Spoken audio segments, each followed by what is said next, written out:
గజం కేవలం 13,500 రూపాయలకి హైదరాబాద్ కి చేరువలో మీ సొంతింటి కలను నిజం చేసుకోండి శ్రీ వాసవి ప్రాజెక్ట్స్ తో. వివరాలకు ఈ నెంబర్లకు కాల్ చేయండి.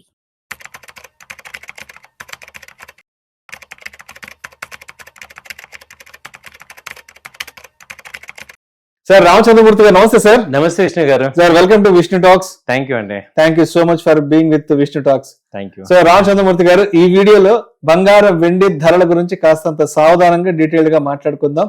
2025 ఈ రెండింగ్కి వచ్చేసాం. 2026 కొత్త సంవత్సరం అడుగు పెట్టబోతున్నాం కాబట్టి అసలు ఓవరాల్ గా ఈ 2025లో బంగారం వెండి ధరలు ఎలా మెరిశాయి, అదే విధంగా గత 25 సంవత్సరాలలో అసలు వెండి ప్రయాణం ఎలా సాగిందనే దాని గురించి కాసంత డీటెయిల్ గా మాట్లాడుకుందాం సార్. సార్ గత 25 సంవత్సరాలలో అంటే 2000 సంవత్సరం నుంచి ఇప్పటి వరకు గత 25 సంవత్సరాలలో వెండి ఇచ్చిన రిటర్న్స్ దాదాపు 2700% రిటర్న్స్ ఇచ్చిందంట. అంటే 2000 సంవత్సరంలో కేజీ వెండి ధర 7,900 రూపాయలు ఉంటే 2025లో కేజీ వెండి ధర 2,20,000 పైమాటే. సో ఈ 25 సంవత్సరాల్లో దగ్గర 2700% రిటర్న్స్ ఇచ్చింది. ఎస్, ఒక్కసారి అసలు 2025లో బంగారం వెండి ధరలు ఎంత రిటర్న్స్ ఇచ్చాయంటే, బంగారం విషయానికి వస్తే 76% రిటర్న్స్ ఇచ్చింది, వెండి విషయానికి వస్తే 140% మేర రిటర్న్స్ ఇచ్చింది. సో ఇప్పుడు 2025 గురించి మాట్లాడుకుంటున్నాం కాబట్టి ప్రజెంట్ 2,20,000 పైమాట ఉంది వెండి. బంగారం విషయానికి వస్తే 1,40,42,000. ఎందుకంటారు ఇంత పెద్ద ర్యాలీ స్టార్ట్ అయింది బంగారం వెండి ధరల్లో? అండ్ అసలు వెండి గురించి చూస్తే నిజంగా అంటే వెండి గురించి మాట్లాడుతుంటే కాళ్ళు చేతులు వణికిపోయేంత రేంజ్కి వచ్చేసింది. ఏంటి అసలు ఎందుకు ఇంత పెద్ద కన్సంప్షన్ స్టార్ట్ అయింది? అసలు మీరు అన్నట్టు మీ డేటా ప్రకారమే అర్థమవుతుంది. ఏంటంటే గత 24 ఏళ్లలో వెండి గురించి పెద్ద పట్టించుకోలేదు. ఎందుకంటే అది ఇండస్ట్రియల్ యూసేజ్ లో పెద్దగా ఉపయోగం లేదు. అంటే ఓన్లీ ఆర్నమెంట్, సిల్వర్ కి బై ప్రోడక్ట్ కింద, ఆల్టర్నేటివ్ కింద చూశారు. అలాగే ఏదన్నా కొంత సిల్వర్ స్క్రీన్ అని వాటిల్లో వెండి వాడుతున్నారు తప్ప వెండికి స్పెషల్ గా యూజ్ లేదు. కానీ ఇప్పుడు ఏమైందంటే 2024 నుంచి కూడా వెండికి అదర్ యూసేజ్ ఎక్కువ తీసుకుంటున్నారు. అంటే ఇప్పుడు సోలార్ కార్స్ ఉన్నాయనుకోండి, దానిలో కంపల్సరీ ఒక 25 గ్రామ్స్ ప్రతి సోలార్ కారు, ఎలక్ట్రికల్ వెహికల్స్ లో కూడా వెండి కావాలి, ప్రతి సెమీ కండక్టర్ లో వెండి కావాలి, అలాగే ప్రతి సోలార్ ప్యానెల్ లో కూడా వెండి కావాలి. సో ఈ ఆల్టర్నేటివ్ యూసేజెస్ రావటం మూలంగా వెండికి విపరీతమైన డిమాండ్ పెరిగింది.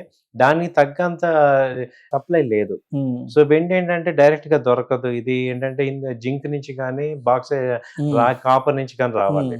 కాబట్టి ఏంటంటే అవి నిల్వలు తగ్గేపాటికి ఇప్పుడు వెండి బాగా పెరిగిపోతుంది. లాస్ట్ 6 months లో బాగా పెరగడానికి మేజర్ రీజన్ ఏంటంటే సప్లై లేదు. సో అదే మేజర్ రీజన్. తర్వాత ఏంటంటే ఇప్పుడు అమెరికా ప్రభుత్వం వెండిని ఒక కీలకమైన ఖనిజంగా కూడా ప్రెషియస్ మెటల్ గా ప్రకటించింది. దాంతో వెండికి ఇంకా ఎక్కువ డిమాండ్ వచ్చింది. అంటే ఇది ఒక్కసారి యుఎస్ ప్రకటించినప్పుడు అన్ని కంట్రీస్ కూడా వెండిని కూడా వాటిని కూడా ప్రెషియస్ గా తీసుకుంటాయి. బ్యాంక్స్ కూడా ఇప్పుడు వెండి లోన్ పెట్టుకొని మీరు లోన్ తీసుకోండి అని అంటున్నారు. అలాగే ఇప్పుడు సెంట్రల్ బ్యాంక్స్ కూడా ఏం చేస్తున్నారంటే గోల్డ్ బదులు వెండి కూడా కొంటున్నారు. ఏంటంటే ఇది హెడ్జింగ్ పర్పస్ మేజర్ గా. వెండి ఏంటంటే హెడ్జింగ్ పర్పస్ కింద, అంటే ఇన్ఫ్లేషన్ ఏదైనా ఉన్న, వరల్డ్ అన్సర్టనిటీస్ ఉన్న గోల్డ్ ఎక్కువ కొంటాం. ఇప్పుడు గోల్డ్ తో పాటు సిల్వర్ ని కూడా కొన్ని స్టోర్ చేయటం ద్వారా ఏంటంటే ఈ యొక్క కరెన్సీ హెడ్జింగ్స్ ని కాపాడుకోవడానికి కొంటున్నారు. సో దానివల్ల కూడా మేజర్ గా ఇది అవుతుంది. తర్వాత ఏంటంటే ఈ ఉక్రెయిన్ యుద్ధము, రష్యా, ఈ రెండు కూడా లాస్ట్ 3 years నుంచి కూడా ఫైటింగ్ చేసుకుంటా ఇంకా ఒక కన్క్లూజన్ కి రావట్లేదు. అదొక దీని యొక్క ఇంటర్నేషనల్ గా అదొక ఏంటంటే డెట్ పెరిగిపోతుంది అన్ని కంట్రీస్ కి. యూరోప్ లో కానీ ఆ యుద్ధంలో పాల్గొన్న ప్రతి కంట్రీకి కూడా ఇండైరెక్ట్ గా డైరెక్ట్ గా ఎఫెక్ట్ అయిపోతుంది. వాటి వల్ల ఏమవుతుందంటే ఈ ప్రెషియస్ మెటల్స్ కి అంటే డాలర్ వాల్యూ తగ్గిపోవడం వల్ల ప్రెషియస్ మెటల్స్ కి పెరుగుతుంది. వెండి డిమాండ్ అదొక మేజర్ రీజన్. సో మీరు అన్నట్టు ఇప్పుడు 76% గ్రోత్ గోల్డ్ ఇవ్వటం, అలాగే 140% గ్రోత్ సిల్వర్ ఇవ్వటం ఏంటంటే ఈ యొక్క డిమాండ్ ఎక్కువ అవుతుంది. అంటే గోల్డ్ కు ఏం జరుగుతుంది? గోల్డ్ కి మరి రీజన్ ఎందుకు అంటే గోల్డ్ ని కూడా సెంట్రల్ బ్యాంక్స్ కొంటున్నాయి, విపరీతంగా కొంటున్నాయి. ఎందుకంటే ఈ డాలర్ ని ఎవరు నమ్మట్లేదు. సో ఇప్పుడు ఏంటంటే వరల్డ్ బైపోలార్ అయిపోయింది. మళ్ళీ ఈ యుక్రెయిన్ వార్ని తగ్గించాలని ఏం చేసింది అమెరికా అంతా, రష్యా అకౌంట్స్ మొత్తం సీజ్ చేసింది. చైనా అకౌంట్స్ అన్ని కూడా ఈ డాలర్ తో రిలేటెడ్ ఉన్న అకౌంట్స్ సీజ్ చేయటంతో ఏమవుతుందంటే ఎవరు కూడా డాలర్ లో సేవ్ చేసుకోవడానికి ఇది అవుతున్నారు. సో దానివల్ల ఏంటంటే డాలర్కి ఆల్టర్నేట్ కరెన్సీ ఏది కూడా లేదు కాబట్టి ఇప్పుడు ఏమైందంటే ఇక వెండి మీద ఇన్వెస్ట్ చేయటం, గోల్డ్ని బై చేయటం మొదలు పెట్టారు. అందువల్ల ఇది అవుతుంది. తర్వాత మేజర్ ఇంకోటి ఏంటంటే యుఎస్ షట్ డౌన్ అయింది లాస్ట్ 1 month బ్యాక్. సో దానివల్ల యుఎస్ డెట్ విపరీతంగా పెరిగిపోయింది. ఇప్పటికే $35 trillion డెట్ ఉంది యుఎస్కి. సో వాళ్ళు ఏంటంటే కరెన్సీని విచ్చలవిడిగా ప్రింటింగ్ చేస్తున్నారు. దానివల్ల ఇన్ఫ్లేషన్ వస్తుంది. అందువల్ల యుఎస్ డాలర్ని కొనకుండా అదరికి ఏంటంటే అందరు డాలర్స్ని సేవ్ చేసుకునేవాళ్ళు. ఇప్పుడు దాని ప్లేస్లో గోల్డ్ సేవ్ చేసుకుంటున్నారు. అందుకని గోల్డ్ సిల్వర్ మీరు 2025 స్టార్టింగ్ నుంచి చూస్తే విపరీతంగా పెరిగిపోయింది. అది ఇంకా కంటిన్యూ కూడా అవుతాయి. సో ఇప్పుడు ఏంటంటే ఇక్కడతో ఆగదు, ఇంకా కంటిన్యూ అవుతుంది. ఎందుకంటే ఈ విషయాలు ఏవి కూడా తగ్గట్లేదు. ఇవి ఇంకా పెరిగేవే కానీ నెక్స్ట్ 1 year లో కూడా తగ్గేది లేదు అంటున్నారు. ఇప్పుడు వెండి వచ్చి 2,50,000 immediate target, next 2 lakhs 3 lakhs కూడా ఛాన్సెస్ ఉన్నాయి. అలాగే గోల్డ్ అయితే 1,45,000 1,60,000 దాకా ఛాన్సెస్ కనపడుతున్నాయి అంటున్నారు. సో ఇదంటే గోల్డ్ సిల్వర్ ఎందుకు అంత అంటే 24 ఏళ్లలో లేని గ్రోత్ ఈ 1 year లో గ్రోత్ అంతా రావడానికి మేజర్ రీజన్స్ ఇవి.